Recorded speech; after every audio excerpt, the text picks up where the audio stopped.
Hello, hello, hello, everyone. Welcome to our session here at the Leadership Conference 2023. I am so excited for our next session. Joining me is Mo Moran, the VP of Sales Development at Greenhouse.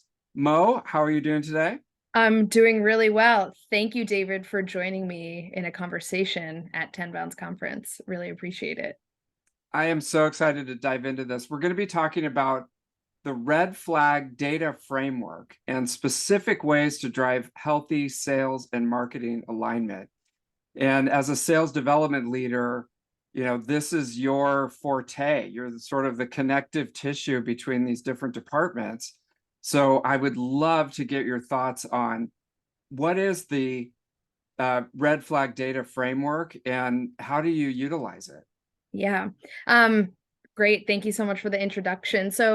I think we can always say at any point in time that a strong sales and marketing alignment is one of the most crucial moments across the sales funnel and the most crucial relationships to make sure is solid. I think part of what that means too is having shared language for kind of every part of the work that you're doing. And so red flag data or as a data set was sort of born out of this conversation that I think is really common for a lot of groups where, you're assessing some of the metrics across the funnel. Maybe you're looking at lead volume, maybe you're looking at things like conversion rates from all of those leads to the next step, whether that's like an initial conversation or an opportunity. And as you notice any fluctuation, a lot of times the feedback is given from the sales side. We're feeling like quality is not exactly where we want it to be, or we're feeling like there's a quality issue with leads, right? Does that sound familiar to you in your Oh, work? yeah. Yeah. Yeah, definitely. I mean, you'll hear it from the sales team for sure. So that's just one of the many that come up. Yeah, and I feel like it's just so common to have that anecdotal feedback or evidence of quality, but I think what's really important as the sales contributor to the sales and marketing relationship is to be able to define what you mean when you're saying quality. And so in our experience, we had a lot of great data at our disposal, but it wasn't quite telling us the story that we had a hunch was true. So what we wanted to do was create a grouping of the leads that have a low to no likelihood of converting from being created to the next step so that we could really start to identify what the experience was and what we wanted to do next. Got it. And so when you think about the red flag data, you hear the anecdotal opinions of folks, and sometimes it just ends there. And so what you did is basically you took that and you sort of codified it into how do we double click on these and really get to the data behind what we're hearing. Exactly. Okay. And I'll say too, we sort of had an idea of what we meant, but that data was living in a lot of different places, and so there was this desire to kind of look at it in one view. Okay. And was there a specific issue, that you could give us beyond that drove you to sort of start to think about this framework? Yeah, absolutely. So again, very common to have conversations around quality, do our best to define it, in what that looks like from, the makeup of a lead, in what that looks like from a sales accepted or, handoff process. But kind of like I mentioned, I think the challenges and the root causes that were sort of the catalysts for us to sit down and want to do a little bit of work to develop a framework here were, again, we had good data, but it was living kind of in a bunch of different places or in separate forms, so we could look at each one, but we wanted the whole picture. We wanted to be able to say, okay, we have this sense that quality is an issue here, but I can't really show you that in the data. So, I don't have a way to validate that and be able to kind of drill in and, make decisions and take actions that we think we should be able to take or make. Okay. So you took all these different data sets and sort of combined them into something that's useful. How did you go about, taking all these different, because we've got so many different data sources available at your fingertips. It seems like a new one Yeah. every day. How do Yeah. you go from taking all these different sources and then putting them into something that's actually useful? Yeah, absolutely. And, I'll speak in terms of what I've experienced. But, if anybody's listening to this and has done something similar, or this gives you ideas, would love to hear, what comes to mind for you. But it really started with a bit of a brain dump where our groups were asking each other's questions, and we looked into existing data to try to answer the question, what are the specific criteria of a lead that has somewhere between 0% likelihood of converting, again, from being created to the next step, or very low, either by design. Again, it's sort of like the definition of your non-ICP, or the outer rings of your total addressable market, that you already know what's going to happen if those leads enter your system or reach sales. So 0% definitely being spam, but just want to make a note on red flag and not specifically, why not just call this spam, as I think spam is included, things like the title of a prospect being like Pikachu or a keyboard smash, something like that. But then also, I think the magic is sort of the other criteria that would lead to that same outcome of not wanting sales to spend any amount of time other than maybe updating a status that suggests, low quality. And then I think the fun part is going a bit further into this criteria to really kind of essentially define, like, specifically define non-ICP, again, that you would never want to give a shot to. So I think that typically looks like, again, you take the same criteria. It might be certain industries that your company or your solution doesn't work well with. It might be certain regions or countries of location that, for whatever reason, you tend to not do business with. It might be certain titles. It might be, I feel like this is controversial, is there something to the email domain of a prospect when they, submit a form? I don't know, maybe that's true for, your business, maybe not, but getting that specific to really list out what are all of the criteria of the leads that have anywhere between a 0% or very low likelihood of converting. And then from here, and I'm going to really gloss over a really important part of this process. From here, you kind of take all of this data and translate it into a grouping. So what I will say is probably makes sense to have a RevOps partner right around here to take this definition and work with you to create a format where you're just now looking at a full data set where you're able to isolate and trend over time, the presence and the trending of your red flag data. Okay. Got it. So as the looking at the big picture, you first have to start with definitions, it seems, and really getting set on what is the definitions of all the different criteria that you have. Absolutely. I think the more specific you can be, the better, and the more comprehensive you can be, the better. Okay. And so do you work with your partners in marketing or in sales and obviously your team to come up with the definitions, to get that input, or is it just, you're taking it from your experience? I think that's a great question. I think it's important to do both in a sense. I feel like a lot of times this type of work comes from a bit of a sense, for example, you might have a sense that quality is, you're experiencing a shift in quality from month to month for any reason. Sometimes it's seasonality, sometimes, fill in the blank. Maybe it's the macroeconomic environment. So I think taking those hunches and then following them to the data to validate if that's true or not.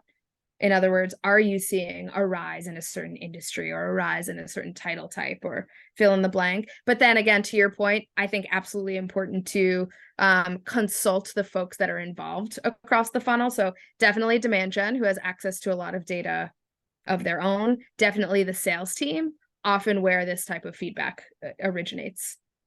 Got it. And do you start with sort of a hypothesis of what you think is important from the definitions, and then you go and like pitch it basically to them, or how do they tell you what the ICP is? I guess it just depends on the company where you are. Interesting. Yeah. And do you mean, does demand gen outline that information? Is that the question? Yeah, I would think that they've got their, the deck that they roll out at every sales kickoff and says, this is Mary Marketer who's 40 years old and, whatever. They've got sort of a definition that they bring.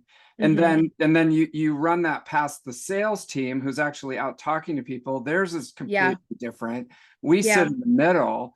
Where do you start with really defining that?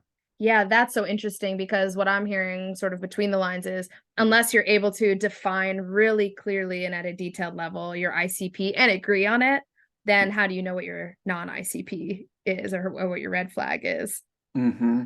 Yes. So I think that's kind of a classic question too for companies at different stages is who defines the ICP, like you're saying, because you have some folks with ideas, you have data on who's showing interest in the market, who is advancing in the sales funnel, who is becoming a customer. So I mean, I think that's definitely a first step is working together as a group. And I even think it makes sense for the executive team to be involved in the definitions of the ICP to agree on that first before you can sort of take it back and work on it as the sales and marketing unit. But I'm curious your thoughts on that, David, working Yeah, I mean, across lots of experiences. it really creates an interesting opportunity for sales development leaders because you're sitting at the crossroads of all these various departments. Everyone's got opinions, and some have data, some don't, some Yeah. work with customers constantly, and the definitions is really, I think, with the red flag data framework. The definitions are really important because they'll then go on to define what's a red flag. Mm-hmm. I don't know anyone who does this, but I almost envision someone pitching the other departments and saying, here's what we think Mm. ICP is, and our ideal persona, and Yeah. what the conversion rate should be. um, tear it down. Let me know what you like. Are we way off base here? And then it's Mm-hmm. like, once we can get the definition set, now it makes the your dashboard more useful. Mm-hmm. Mhm. I think you bring up a really important topic, which is again agreeing on the specific definition of the ICP and kind of brings up the chicken or the egg question. Do you define it in the aspirational sense? What's the makeup of the type of customer that you want to be winning and attracting and building your list out of, or are you using your customer list to define it?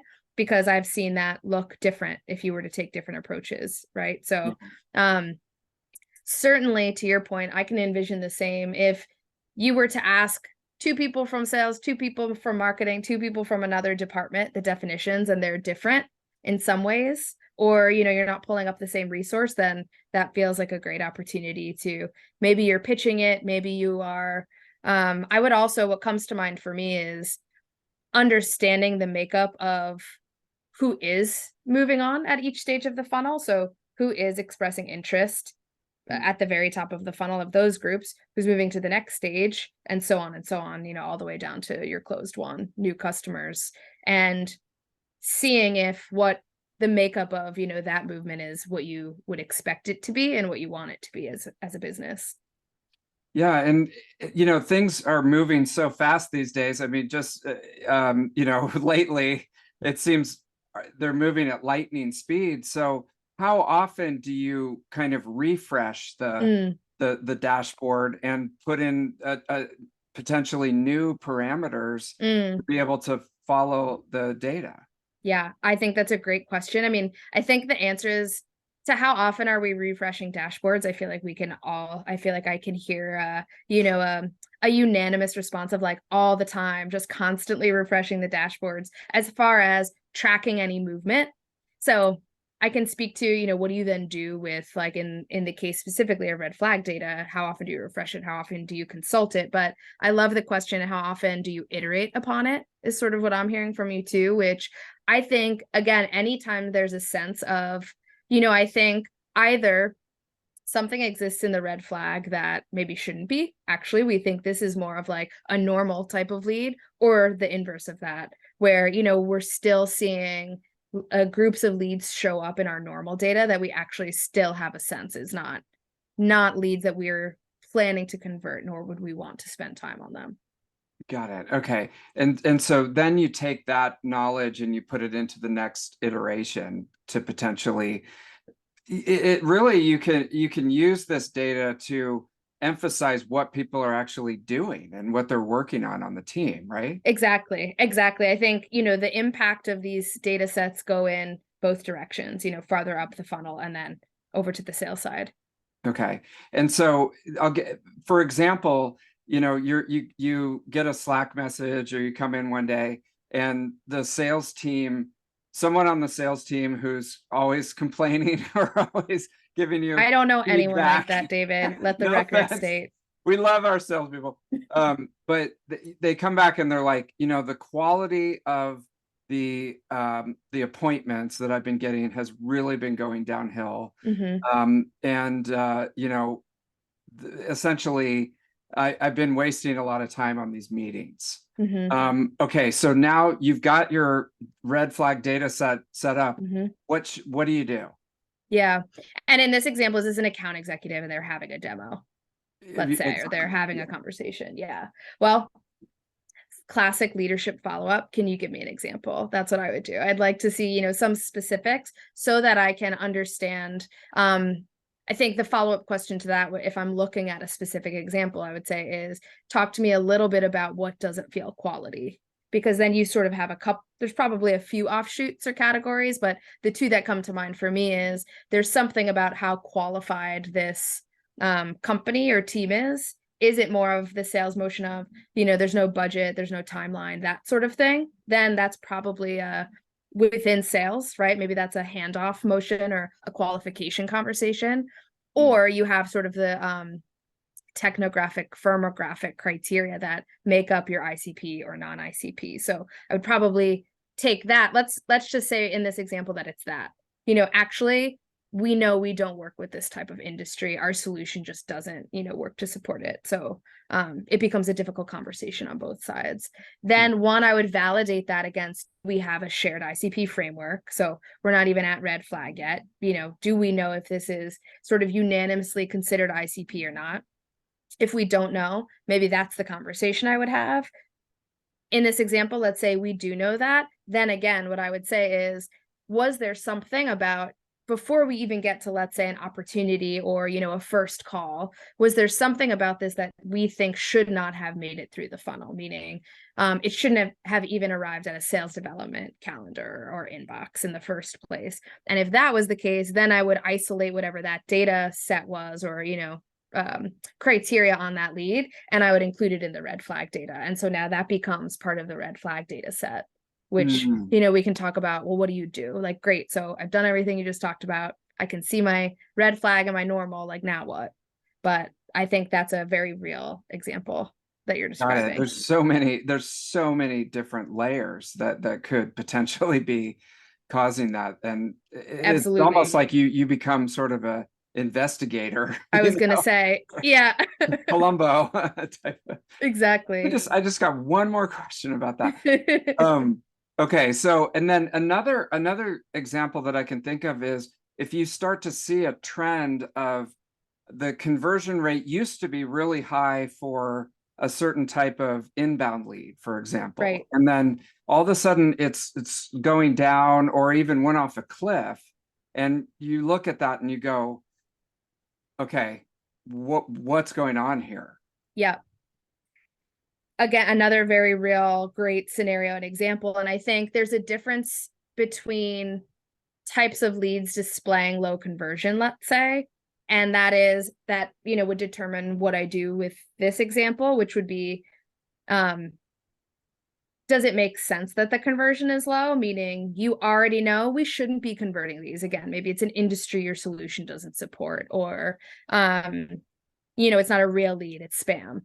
Or is this actually an ICP lead that typically in another, period of time, your team converts and now we're seeing something decline? Then I think there, again, you get out your big magnifying glass and there's some investigative work to do. Is there something happening that the competition is doing something new and winning these leads before you have a chance to get to your first one? Is it something on the sales side? How is our follow-up motion?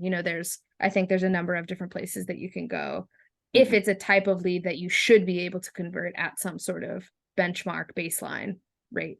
Got it. And does it ever come back to we have a new crop of SDRs, and they haven't been skilled up in this particular area, or maybe somebody has actually checked out and they're not following up as aggressively as we used to, or something like that. Like, I mean, sometimes it comes back to the Sure. team, right? Yeah, I could see, especially if you have a small-ish team, Hmm. that, one person's process could impact the sort of bottom line metrics that you're measuring. I can see that. I think too, I would take accountability for that process, and I think it is important to sort of build out a scalable follow-up motion. So maybe you have some automation involved, but some way that you can onboard, train, and hold accountable, your reps to make sure that piece is consistent so that that doesn't happen. But I think you're maybe sharing that because you've probably seen or heard it. So I think it's all on the table at that point. You really want to make sure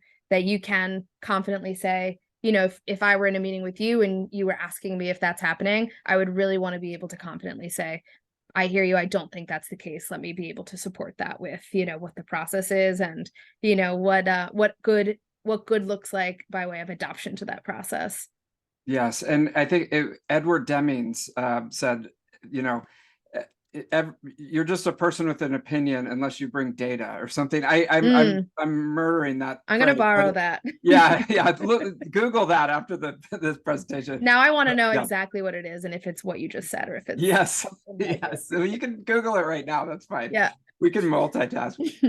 And the other thing I wanted to ask you is, if someone's listening out there, there's a range of leaders and marketers on both sides who are trying to do this, from a very simple ICP and value proposition to they've got 10 different business lines and a bunch of different ICPs and a bunch of you know um, pain points and different things.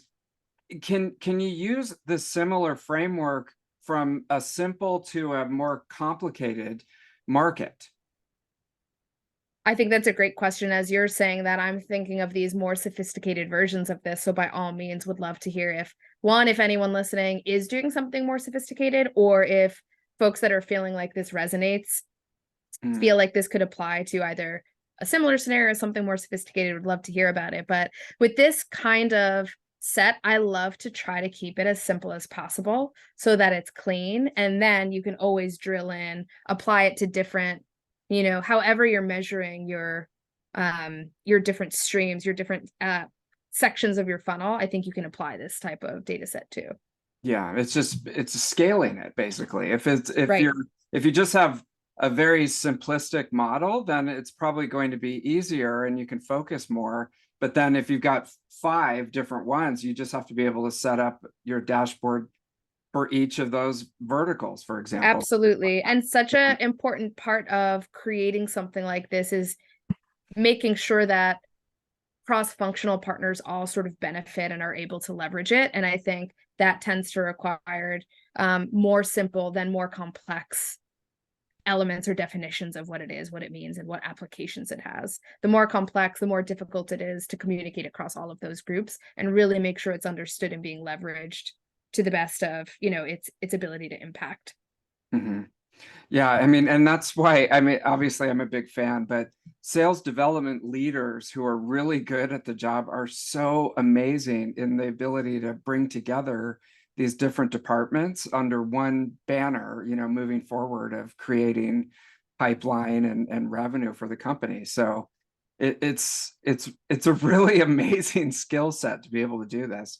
I love the way you describe that. I think that's such a part of the fun of working in sales development, is sort of being that connector of multiple groups. It really is. And for, people tuning in who are marketers and demand gen who work with sales development, how should they look at the red flag data framework? And it's almost like a partnership or a support, relationship.